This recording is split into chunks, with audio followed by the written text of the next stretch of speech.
views and opinions expressed in Cold and Missing are exclusively those of the hosts. All parties mentioned are considered innocent until proven guilty in a court of law.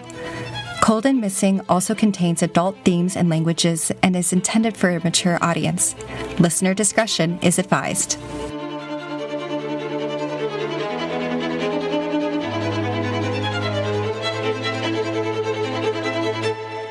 Welcome back, everyone. Welcome back, everyone. Welcome to Cold and Missing. If this is your first time here, I am No, I'm not Allie. I'm Eli Solkowski, your co-host. And I'm Allie McLaughlin. So we're doing things a little bit differently this week. This week, I had the opportunity to speak with Tito J. Garcia Quintanilla's wife. Her name is Faith. And Tito is missing and has been missing for about 4 months now. So Faith and I were able to have a discussion about their life, what Tito's like. She's a really incredible woman. She's badass. Like, that's the one word I could really use to describe her. She's really incredible, and I'm so excited to share this interview with you. So it's going to come out in 2 parts. Yeah, I'll be, well, like everyone else usually. I know I learn the night before, morning before, what the episode will be about, but yeah, I could very briefly, when I walked by the studio room, I could hear your 2 voices talking to each other, but that's all I really heard. I will learn in real time along with all of you, like all the awesome things about Tito that I've heard about just a little bit.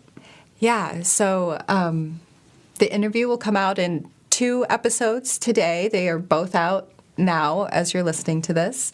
So this is the first part of the interview. And then part 2 is obviously the second part of the interview. But yeah, I hope you enjoy. And then next week, we'll be bringing you this case again, but we'll be back to our regular format. So we'll be going through the timeline a little bit more in depth, and I'll provide some background information to some things that Faith and I talked about. But yeah, and I will probably have some questions that also come up for you listeners out there. So hopefully I'll be able to ask the questions you want answers to, or if there's anything they're not clear about, Yeah. I'm excited for that portion. Yeah, absolutely. So that will be coming out next week. But yeah, here's part 1 of my interview with Faith. I was just wondering if you could tell me a little bit about Tito. How did y'all meet? So we actually met in Louisiana. I lived really close to the coast in a town called Hackberry, Louisiana, and he was actually living in a town called Sulphur, Louisiana. And they're not actually that far apart. So a hurricane had come through. I usually remember the name, but I can't think of it right offhand right now for some reason. It'll hit me like later or tonight sometime. Oh, Hurricane Rita. Oh, Rita. I told you. Hurricane Rita. And I had came back to, I had left because we were required to leave. Mm-hmm. I had came back to where my home was to find out that my home was there, but it had actually flooded over the complete top of it. Wow. And the water had subsided. So everything had been moved around, and you could see on the inside where the mud line was. So wow. Everything was basically covered with mud. And as hurricanes do, they change trajectory. Mm-hmm. So, it was kind of like, oh, it's not going to hit us. Okay, now you've got 30 minutes, pack up your stuff and get out. Wow. So, you're trying in a panic to remember the things that you need to leave with. Mm-hmm. My biggest complication was I had a horse, so I didn't want to leave him. So that was taking most of my time to hook a trailer up, get him into a trailer. Of course, Brinley was not born at this time, and my other children were older and out of the house. And I had a garage where I had stored things. so I had left, but when I came back, of course, I was going through things, and I entered the garage, and I had a hope chest. And when I looked at that hope chest, I realized that my kids' baby books were in there, their baby blankets, all of these things that had such important memories for me, you know. So it was very overwhelming, but I opened it up. Their baby books were ruined, but their baby blankets were full of mud. And I thought, maybe I can take these, maybe I can wash them and save them. Yeah. So I had loaded those things up in the vehicle, and I had drove into Sulphur to a laundromat and went in to try to wash these things. And there was a group of guys in there, and they were all Hispanic. And I was washing those things. And Tito was in this group. He didn't speak any English, and I knew exactly no Spanish. And I'm putting things in the washing machine, and he's leaning like on his hand with his elbow on the machine, and he's leaning over there, and he's like raising his eyebrows up and down, you know. At you? And at me, and he's smiling, and I just look at him, and I'm thinking to myself, look, guy, I don't have time for this. You just need to go on about your business, you know. Yes. Move along, you know. I've got way too much here to deal with. Well, my mom and dad came down a few weeks later, you know, to try to help me sort things out. And, of course, as things went along, we found other things that, you know, we thought we could wash and save. And, of course, you know, there he was at the laundromat. And then as it went along, I kept noticing he was always at the laundromat when I was at the laundromat. Interesting. You know? Yeah. And he's still always doing this little eyebrow thing, you know. And my mama's like elbowing me. She's like, look over there, Faith. He's so cute. Look at his curly hair. I'm like, Mama, look, I don't have a home.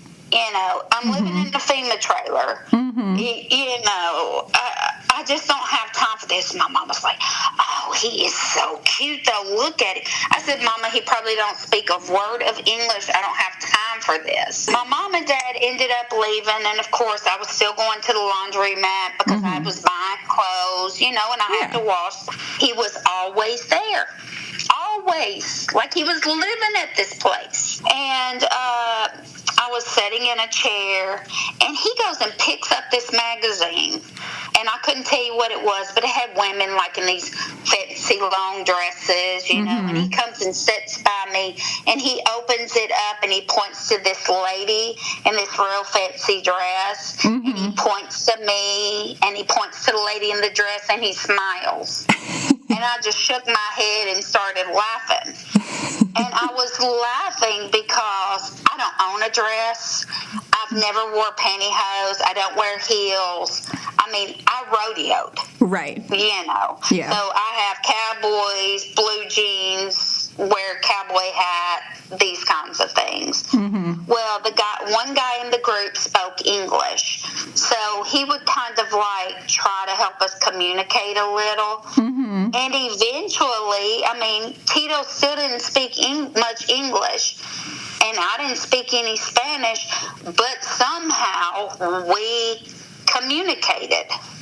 Wow. I don't know how that actually worked, but I've heard other people say it also.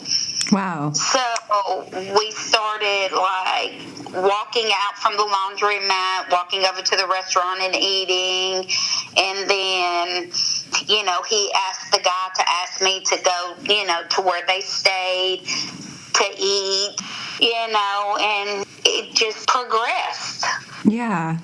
Till we were living together, so it was the eyebrow thing, you know. And then every once in a while, he would do this little quick, you know, like how they do that little quick kiss, like, you know. But he smeared that on thick. Let me tell you. Yeah, people people say, how do you meet? And I said, in a laundromat. And they just look at me like, that's so romantic. It really is. It's like a rom-com, like that's how they all start, like these unsuspecting places. Yeah, it does. Can you tell me, like, what's a typical day like with the two of you? When we lived here in the United States, a typical day was like a typical normal family. Mm-hmm. He had a job, I had a job. We had Brinley, mm-hmm. he was just a baby. He would get up, we would all eat together. He would go to work, I'd mm-hmm. make him lunch, and when he was off of work, he would come home and we would have dinner together. Our life was good because mm-hmm. when all of this happened, we were starting a great life. A great house, great furniture. He had a good job. I had a great job and was working for a great doctor. Mm-hmm. Everything was going perfectly, Yeah. Until. Yeah. Until he got caught driving and got put into the detention center. You have this, like, you're building this beautiful life together in Louisiana still? Yes, ma'am. And then he gets pulled over just for, like, a traffic violation? The guy said he didn't put his blinker on. Now, right. Well, he called me when the policeman pulled him over, mm-hmm. and I went there and met him, and the policeman was telling me that he did not put his blinker on. Mm-hmm. And I can't argue with him, and he's like, does he have a driver's license? And I'm like, no, sir. Mm-hmm. Does he have any papers? I'm like, no, sir. Mm-hmm. Does he have a passport? Yes. Is it a United States passport? No. And I'm like, look, please. Right. Please. Yeah. We live in a small town. Yeah. Just, please, just let him go this one time. Yeah. He called and they put him in the local jail, and then of course they called, I guess, I don't know who they call. Right. I guess Border Patrol. So I went home and waited for the phone call to know exactly where they took him. So once I got the call from him, I knew where he was. I went as soon as I could for a visitation. And, of course, like I said, Brinley was still very small. Right. Brinley was around a year old when we moved to Honduras. We talked about different things, and I was like, look, I love you. I love our family, mm-hmm. but we can't do this. Mm-hmm. This is not a life for us. Mm-hmm. So I basically gave him an ultimatum. The ultimatum was, we sell everything we have, we move to Honduras, and we're going to talk to an immigration lawyer before we move, find out what your punishment is, and then we'll start the legal process correctly. Mm-hmm. Or, you can try to come back over here, but we're just not going to be a family. Mm-hmm. I don't want our son to be coming to a detention center and think that his father is some type of horrible criminal. Right. And I don't want to be looking over my shoulder every time we do something or waiting on that call, mm-hmm. that they have caught you and you're in the detention center. Mm-hmm. And then we have to figure out, once again, what are we going to do? Yeah. And I don't want you trekking across countries. So that's basically, he was deported back to Honduras, and that's when we made the decision that we were going to sell our house, our furniture, everything. I was quitting my job, and I was breaking the news to my mother, mm-hmm. and we were moving to Honduras. So I called my mom mom, and I told her what we were going to do, and she came down, and, I mean, she understood, you know. I was worried about her because my dad had just died. But my mom was like, well, if anybody can do it and live over there, it would be you. No one else I know. But, I mean, it was difficult because, I mean, we had this new life that we were starting. And now I was fixing to be jumping off into the deep end of a whole other new life. Yeah. Truly. So, I mean, basically, I sold everything. There was a few boxes of other things that I had kept, like albums. My first husband had passed away while we were still married, so I had things from that marriage that I wanted to keep. So my mom boxed up a few of those things, and she brought them back to Tennessee. I actually left with 3 suitcases. Clothes that Tito had. The other suitcase had clothes and a few toys for Brinley. And the other suitcase had my clothes. That was it. That's all we brought. Wow. We went to my mom brought us to the airport, and we flew out. And when we arrived in San Pedro Sula, Honduras, Tito was there to pick us up. How was it to be reunited again? Awesome. Yeah. And you... Because we knew we were going to be a family. Yeah, of course. There was no more worrying about that. And I had talked to an immigration lawyer, and his punishment was supposed to be 10 years.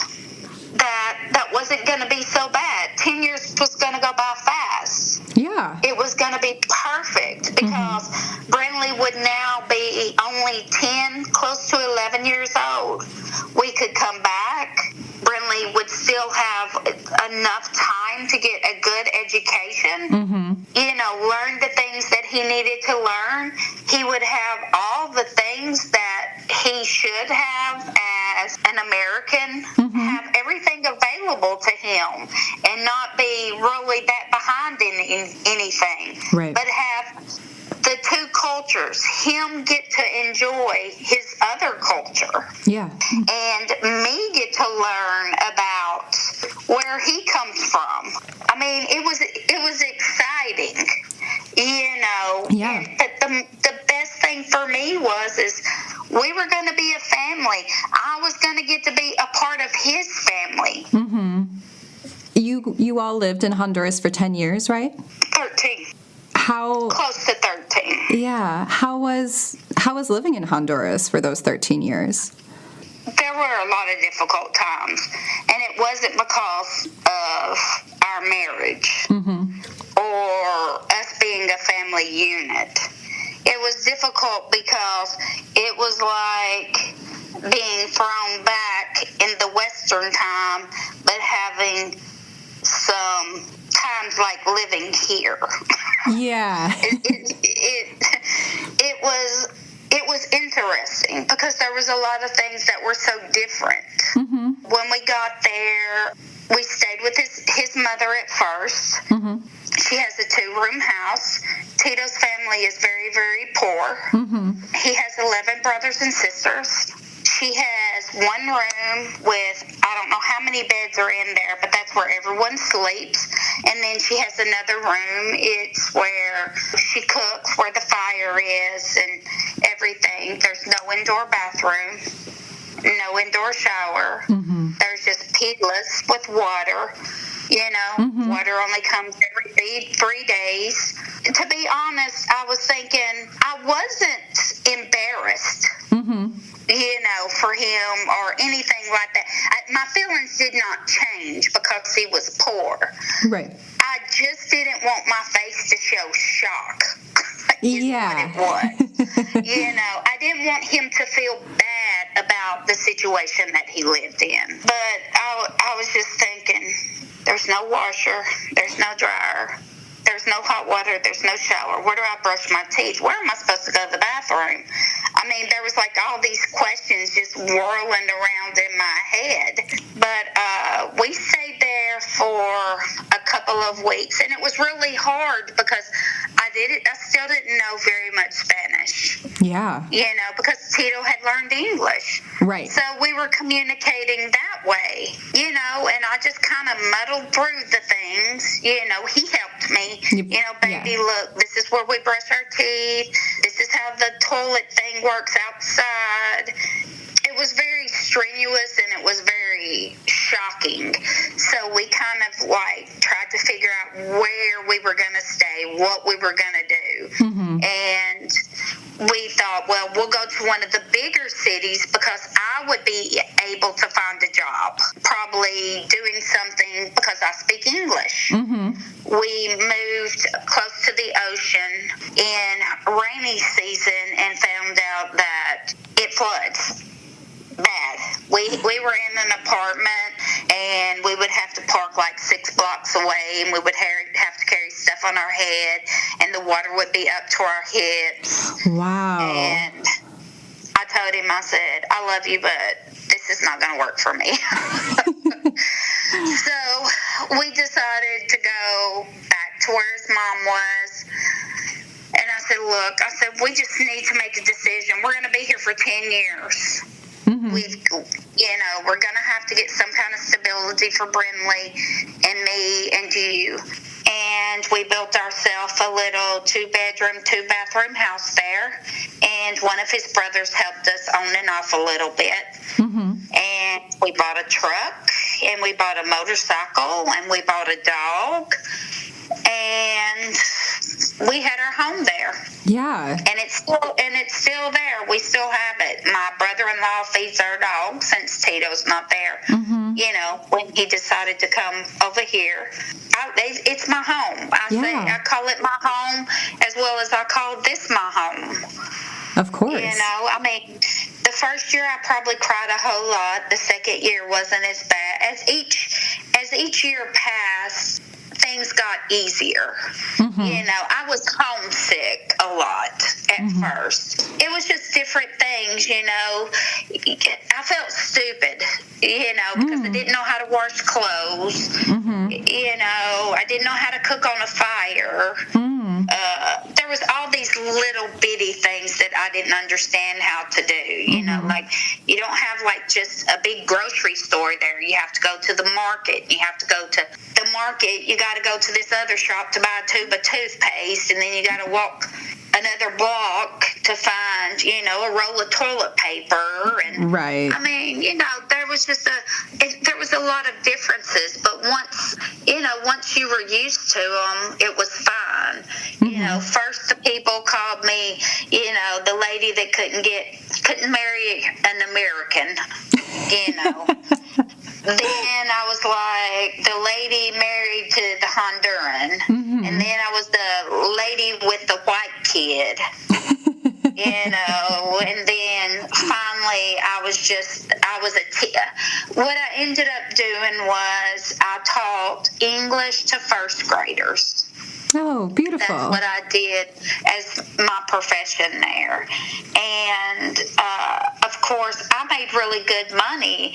And for Tito to work, it was $5 for 12 hours of working. Wow.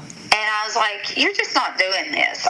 This is crazy. Mm-hmm. You're not going to work yourself to death. So, I would tell him, I say, look, you go help your mom with whatever she needs. Mm-hmm. If she needs to have something done to the house, you can do those things to help her. I called him MacGyver. I would tell him, you could give him a toilet paper roll and he could turn it into, a rocket. The booster seats that kids sit in? Yes. So one day I'm in the hammock on the porch, and I can see him and my son over there between, we have a little area that we had a goat, but we locked it up at night in a little area. And I see him and my son over there, and they've got a piece of rope, and I'm thinking, oh my God, what are they doing now? Because they were always doing something, you know? And I look over there, and he has this booster seat, and he has rigged it up with rope, and I don't know what other kind of junk he had. And he has made him, between that and the tree that's halfway across our yard, a zip line. He takes and pushes him, and he just slides down this thing. He's like 5. And he has made him a zip line. And they zip line all day long. I'm sure I can imagine being 5 and like having my own zip line. Like, that sounds so much fun. Yeah, he made him an indoor pool. He built like this little thing out of bamboo and put the leaves that they use over there to the roof. And we had gone to San Pedro Sula to visit family, and they had one of those little like blow-up pools made out of plastic. He takes that, he puts it in there, and he goes to the river because, we only get water every 3 days. Right. And he fills up all these jugs and pours water in there, and he's made him an indoor pool. Wow.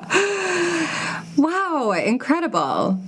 I mean, that's just the type of man that he is. Yeah. I see some kind of flower his mama has. I come back and he's dug up this big old section, and he's like put center blocks around it so our dog Orange don't get in there and dig it up. And he's made me a whole little flower area. Oh, that's so thoughtful. It wasn't a money thing. It was just like doing things, that made you happy. Yeah. It was like, the love languages. Like, he was always showing, like, his love through, like, gifts and service and things like that. Right, because he never had money. That was how he did things. Wow. He would say, like, at my birthday, baby, I not got nothing. I said, yeah, you do. You got a lot to give me. Yeah. Wow. Yeah, I can tell by these stories how much he loves you and he loves your son. Like, that's so beautiful. Wow. Thank you so much for sharing those stories. So that's part 1 of the interview with Faith. I hope you are coming to love Tito as much as I have through her stories. She's a great storyteller. Part 2 is out now, so go ahead, keep listening. Yeah, roll on in. Let's do it. Roll on in. So just keep going. I'm listening with y'all, so let's go. Yeah. And while you're here in your podcast app, if you could give us a rating, like, and subscribe, so that way you get all the updates as they come out. If you follow us on Instagram, we're going to be posting lots of photos of Tito provided by Faith. So, make sure you're following us there and enjoy part 2. That's coming up here now.